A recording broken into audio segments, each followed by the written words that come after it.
Morning, campers. Oh, I wish I was camping right now. A little tent right next to the sea somewhere. Get a bit of a sea breeze, that gorgeous ozony smell, which apparently, I saw this.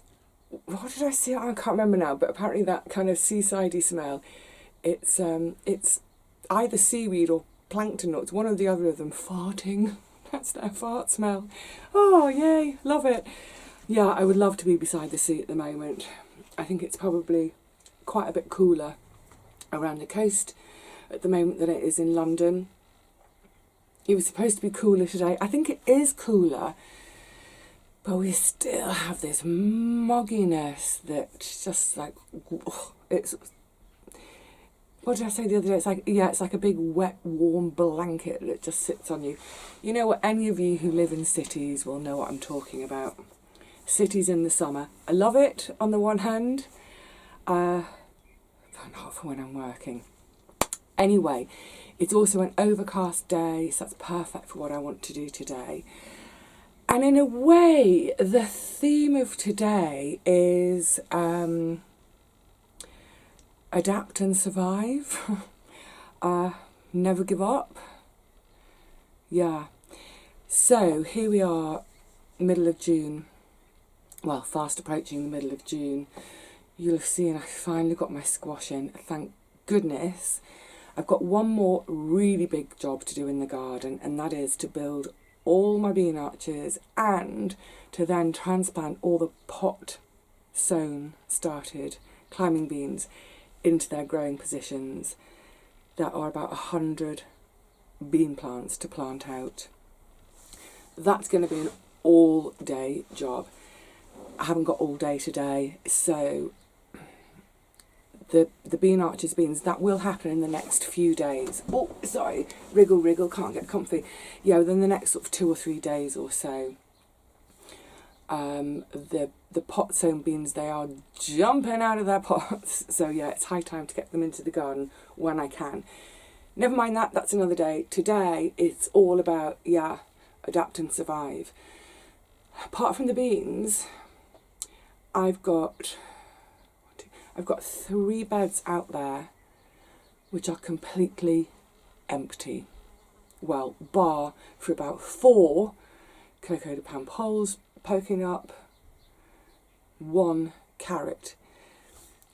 For the as self-sufficient as possible gardener, having empty beds at this time of year, it's ridiculous. Having an empty bed at any time, apart from, say, in the middle of winter, frankly, it's a ridiculous no-no.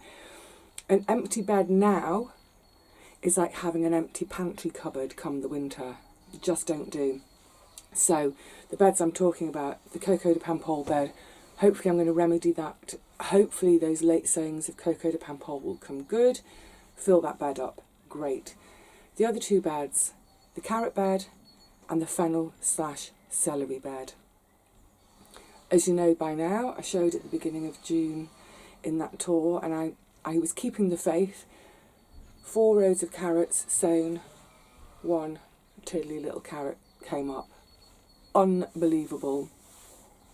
Loads of folk on my site have had the same issue. Loads of folk have done a second sowing and still nothing. We're all using different seed companies. The seed I used, I know, for example, Paul bought his seed from the same company and his have germinated beautifully. So I don't know what has gone on. I've never had an issue growing carrots before until last year. So not a single carrot. Now what I could do, of course, is re-sow that whole bed because I've got some carrot seed left. But then wait how long? Another 2-3 weeks, we'll be into July. No, I've decided instead I'm going to fill that bed up with spare plants. I've got a right royal mixture of spares. We'll go and have a look in a second. But I'd rather put my spare plants in there, and if I find that, oh, that was 1 squash too many, I really didn't need another squash, then hopefully what I can do is come the winter, if other folk have got carrots, is do a swap, do a trade of some sort. If no one wants to trade, well, either I'll eat it or, you know, take it to the food bank or whatever. But yeah, I'm not having empty beds anymore. Next door to that is the fennel and celery bed. 2 rows of fennel sown, nada. What should have been 30 celery plants going in, it looks like it might now be only 12. Fortunately, the great thing about the celery I grow, Green Utah, is it's a cut and come again type. So actually, even if I only had 1 plant, I could take 1 stalk a week for a bit of flavouring for soup. Obviously I like more than that because I like to use it as not just as flavouring in soup, I like it to be a bulk of the soup too. So yeah, that bed I'm still slightly thinking on.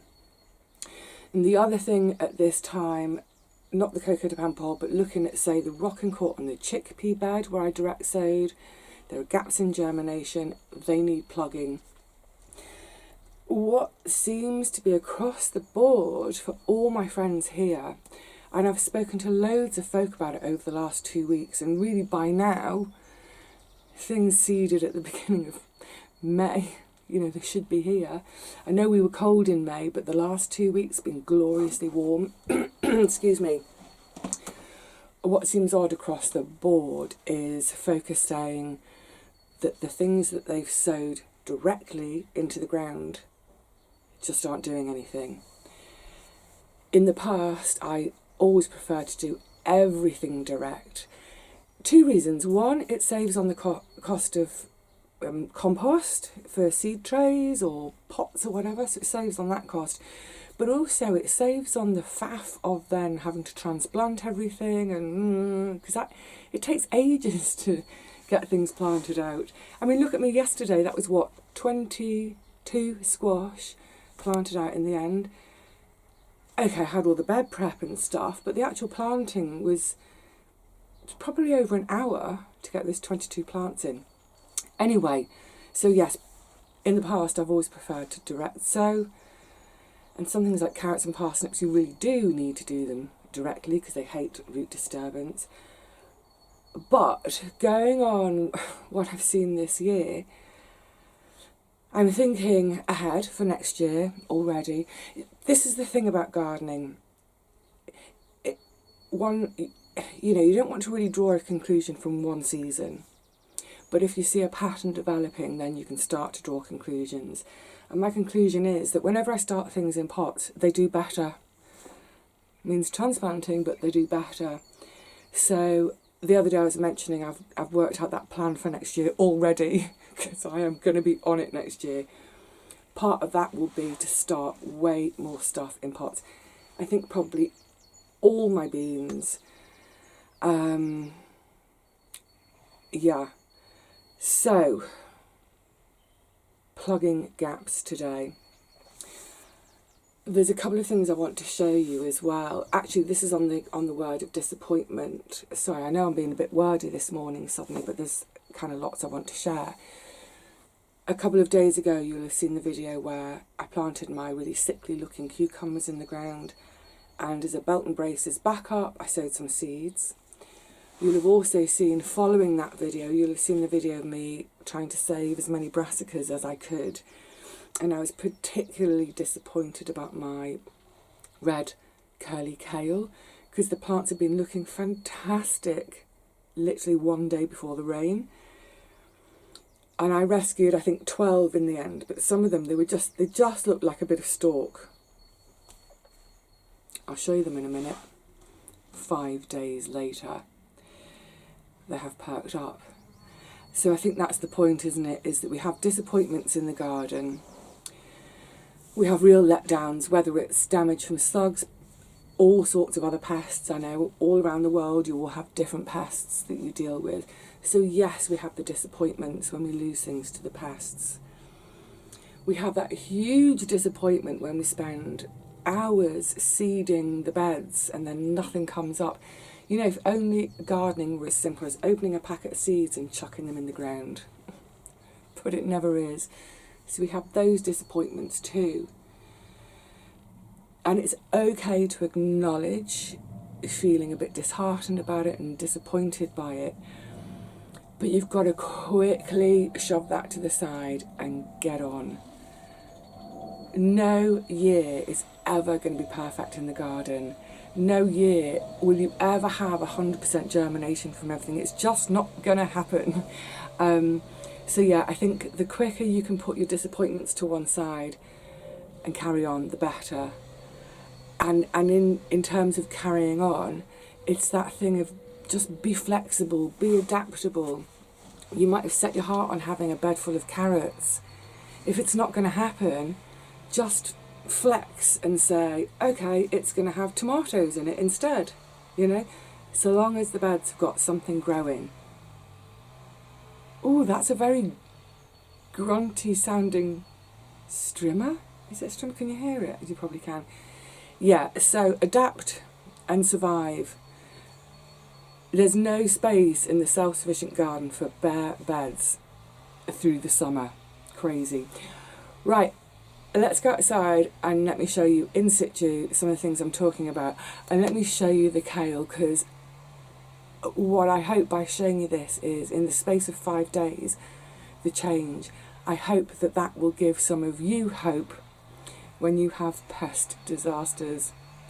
Come on, let's get outside. I've just brought them out from the cold frame for now, just to give you a closer look. But can you remember how this tray looked the other day? I was saying I might get 5 or 6, and in particular, look, there was just nothing left. Except I did spy right in the centre of each, they still had their growing tips. They'll do. They'll come back. Yay! So look, this thing about not giving up. There are some plants where, with the damage, you know, they are not going to come back. Beans, once the growing tip has been nipped out of your climbing beans, yeah, it's game over. But, you know, with things like the brassicas, do have a really close look, because if there's even the tiniest little sign of life in there, they may come back. Oh, and also, speaking of which, swinging around really fast, the remains of the celery. Oh, I've lost another one. But these had all been massacred, and they were just sitting here for now. But I think this one, you see right inside, that one's trying to come back, and that one. So with all of these, I just set them aside here for the time being, because I thought there's a chance, if they've had the leaves off, you know, but if they haven't had that growing tip, they may come back. And you can see this demonstrates it perfectly. These two, sorry, hang on, let me rearrange a bit. These two, you can see they've had all, look, leaf gone, leaf gone, leaf gone, leaf gone, but right in the centre, they're coming back. And that's sort of what I would expect from celery, because they, like I was just saying in the shed, they're a cut and come again veg. So they are adapted to, you know, they lose their outer leaves, they spring up some more from the middle. That one is trying to come back from a massacre. That one went last night, but like I said, I'll keep it. It may be too far gone, but you just never know. Oh, and also while we're here, look, my lemon verbena has gone mad and it's ready for a harvest.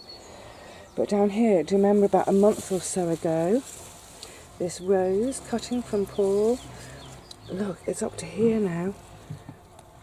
I know it's really hard to see amongst all the other green, but it was down here. It's done that much growth. That's a white geranium I'm going to plant in here, a little self-seeded Alison. And the honeysuckle, although it's not kind of climbing away yet, It's getting new growth down here. It's looking really happy and healthy. Yay for some things. Oh dear. Okay, let me go and show you now. I want to show you what happened with the cukes in the space of 5 days. I do hope that grunty strimmer, whatever it is, stops very soon. Right, come on, let's have a little wander down the garden. So 5 days after popping these all into the ground, most of them are starting to perk up. So you can see under there, they were the really kind of fragile, sickly, well, that's actually seed leaves. Well, there's a good example. They were all like this, but look how all this green that's coming in just 5 days. And look, oh my goodness, I think nearly all the seeds that I sowed as well, I think nearly all of them are up.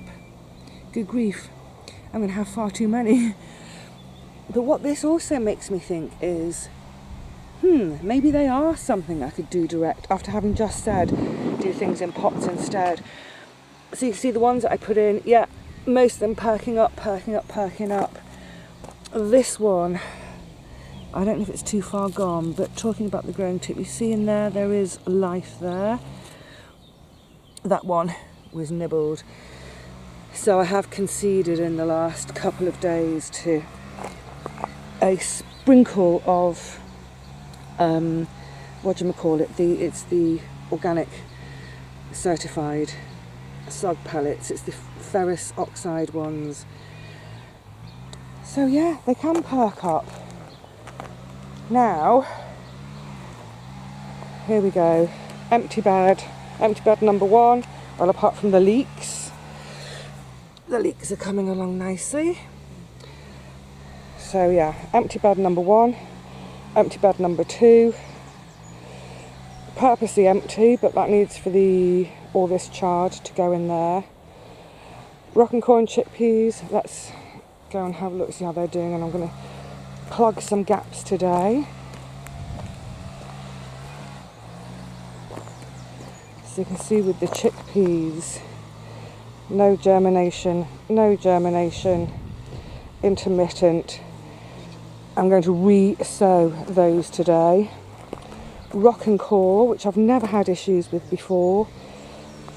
Intermittent germination, no germination. So I'm going to plug those gaps. And I'm also, and this was always the intention, I'm going to sow 2 more rows now, because I'd like to have a succession with the harvest. I think we might have to just shut up for a minute though, whilst that strimmer is in action. Oy vey. Oh, and rather disappointingly, last night I lost a few more parsnips. I have to thin these big clumps, which is going to break my heart, but if I don't thin them at all, I'll end up with nothing. Oh, it's so noisy today. Right, so I've got my spares, I've got spare tomatoes, I've got a couple of courgettes from a friend, I've got a couple of winter squash. So now it's just a case of deciding where to fill. I'm going to get the celery in, see how much space I've got left. Oh, I know what I could do. I might do some salad leaves in this area. Haven't sown any salad leaves yet. Or maybe do a whole row, 2 rows of salad leaves down the back here where the fennel didn't work. I am going to try another 2 rows of fennel here after the longest day, because that worked for me last year. Oh, here's hoping. At least these beds are all sown now. I really need to get on with getting these bean poles up. They're really coming now. Let's give you an idea of height. Yeah, they're all about 4 or 5 inches out the ground now. Okay, let's go and draw up a plan for these empty beds and the spares. Whew, quick pit stop in the shed. A moment of shade and starting in on my second bottle of water. It really is Another stinky hot muggy day out there. I've been planting up a storm. It's taking me much longer than I thought it would. Well, I was going to say this morning, it's now this afternoon. It wasn't supposed to be a long session in the garden today, which means all the stuff I've got to do at home, it's going to be a midnight finish. But I don't care. I don't care. I just want to get stuff in these beds. So just before I go back out, I thought, because I don't think I talked about my lettuce, my salad leaves, at the beginning of the year when I was talking about what I was going to grow. Crikey, it's so hard. Or if I did, I think I couldn't remember the name of that beautiful red-leafed salad leaf that I grew. I think it was about 3 years ago or 4 years ago for the first time. Of course, it was Reuben's Red. It's absolutely lovely. Wasn't able to find it, was it last year or the year before? Can't remember now. And I was kindly sent a packet of salad bowl red, which I did some of last year, and it was virtually the same. I've just noticed on this, because this is leftover, it says sow by January 2021. You know what? I'm chucking them in. Okay, so that's leftovers from last year, as close as I can get to Reuben's Red. If you see, hang on a second, if you see Reuben's Red seeds for sale, grab some. Beautiful. There's a nice leaf. It wasn't really firm like, for example, say a chard or a pak choy, one of those, but it was much more firm than, say, I can't think of something that was firmer than, a bit firmer than a spinach leaf maybe. So it's a really nice, it's not crunchy like an iceberg, but it's not floppy like, say, rocket. There we go, somewhere between the two. Right, that's Reuben's Red. The other ones, this is new to me this year, Flashy Lightning Butter Oak. A quick maturing butterhead lettuce with dashes of maroon on its dark green leaves. I do like a bit of red in my leaves. Oh, and looking at vital seeds. Do you remember the other day I was mentioning about squash not being in their pots for longer than 3 weeks? It was vital seeds. I knew it was vital seeds when I'd seen it. It was actually on my calendar for May that it was mentioning it in there. Fantastic calendars from Vital Seeds. Let me show you May, the picture. Beautiful. This is a Christmas present from Richard and Paul. I love their calendars because it gives you a list of what to sow this month, what you could sow, what to harvest, but also sort of tips and jobs for the month. It's a great little visual reminder. And I would say, oh, that's better, if you've got a gardening friend and you're wondering maybe what to get them for Christmas. Actually, you know, we're never short of ideas for gardening friends, are we? Gardening friends are the easiest friends to buy for. Buy them a hoe and some seeds and they're happy. A Vital Seeds calendar. Yay. Anyway, digressing quick. Come on, chop chop. This is going to be so long otherwise. And the last one is Merveille de Quatre Saisons, which I've grown before, not for a few years. In English, Marvel of the Four Seasons. And it's described as a compact red coloured butterhead lettuce, slow to bolt, suitable for spring until autumn cropping. So yes, that's what I'm going to get in now. I've soaked that bed because it was still a bit lumpy. It should have had a long enough soak now for me to just get my fingers into it and break it up a little bit, fine enough to get these lovely seeds in. Right, let's get on and do. God, what a stinker again. It's suddenly become rather gusty out here. I hope you're going to be able to hear me. Right, what I haven't managed to do yet, some spare peppers, and I'm going to put them into that grow bag because 3 freesias, they're lovely, they're on their way out. That needs to have something growing in it. Over there, that's some spare tomatoes. I'm going to give those away at the plant swap in the next couple of days. Down here, some more random peppers. I might swap those, or, you know, not swap, but give away. I don't need to swap anything, so with those tomatoes, I'm just giving them away. Also, gathering together all the pots where things have been have either failed or been eaten. All these pots will be tipped out in the beds. Tiniest bit of mulch. Right, let's see what I've managed to do today. I've managed what I wanted to. It's taken a bit longer than I anticipated. I'd like to have stuck around and done more, but never mind. I have at least managed to put in here an Amish paste and an Amish paste tomato. So obviously the other day you saw me, I got the TPs ready. So where they are, this is the south side of the bed, north side of the bed. Where these two tomatoes are, they won't be shaded out by all the hopefully all the foliage from the winter squash. Yeah, they're look, teeny tiny babies. Again, I've planted them with, there's a good half the plant in the soil, so hopefully they'll do okay. Then over to the carrot bed. I think I'm going to end up calling it the carrot bed all summer. Obviously this end had the leeks. In here I have put a spare sweet dumpling, a spare black fatsu, and then these are 3 courgettes from one of my plot friends. I don't normally bother growing courgettes because nearly everybody has a load to spare to give away, but you know what? I've got the space, the plants were offered to me, yeah, I'll have them. And I love courgette and potato soup. And one of the reasons I love it is it's so quick and easy to make, and it freezes perfectly. It's gorgeous to get made over the summer, freeze it, and then have it on standby for the winter, for days when you come home from the garden a bit chilly. Okay, so what was the fennel bed? I'm going to do some fennel, 2 rows of fennel in the front here after midsummer, but on the back, little stragglers. That's a self-seeded plum I kept seed from last year. Don't know how it will come this year. And then next to it are 3 of the self-seeded orange cherries that seem to pop up all over the garden every year. Again, you know, they look a little bit spindly, but they've been sat in pots for ages. So now that they're in the ground, hopefully they'll be happy. I mean, that one's not looking too bad.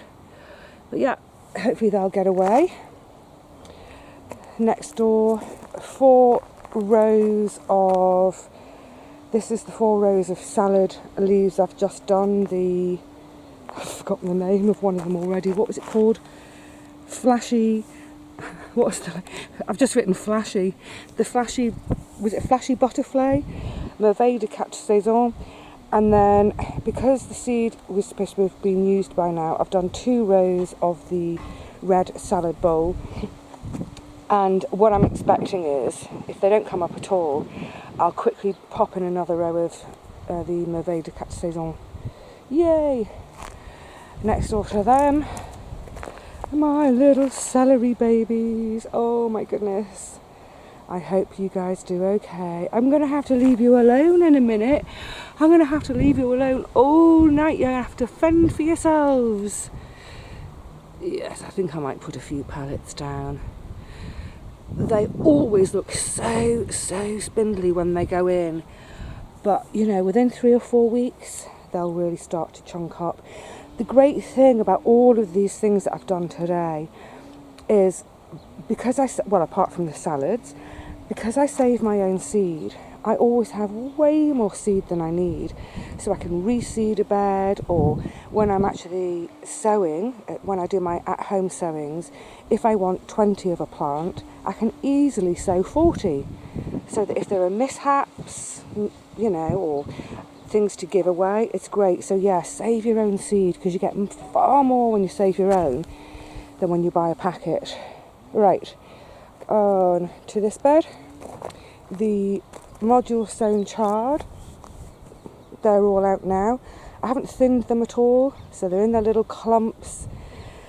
They can fight it out between themselves. And because I was doing this today, I've just had a quick weed amongst the spinach and beetroot there. Couple of little gaps, but just to say, I'm going to swing you back round. Sorry, I hate swinging you around. The module tray of chard, I've still got 4, 8, about 12 plugs there. So, for example, coming back round, if the spinach continue to be naughty, I can plug and put chard in there. And again, it's one of those things that, you know, I could do swapsies with someone else later in the season.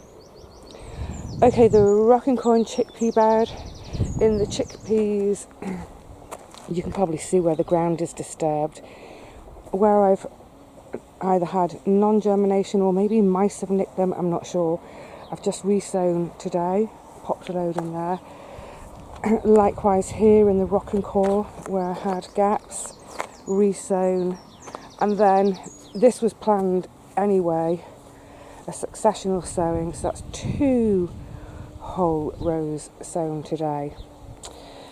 Good stuff. Well, I am beginning to feel, as our lovely Paul would say, I'm beginning to feel a little bit more comfortable. Yes, there is that one last big job. Can I get out of here without tripping on the can? Hold on a sec. Let me just move that out of the way. There is, oh gosh, my knees are bad today. There is this one last big job of building the bean frames. And then the really big job of transplanting. I mean, you've seen just the last few days where you didn't see me doing the tomatoes, but getting the squash out, getting these bits and bobs out today, it can take hours to do your transplants. So yeah, that is a big job, but it's the last big job.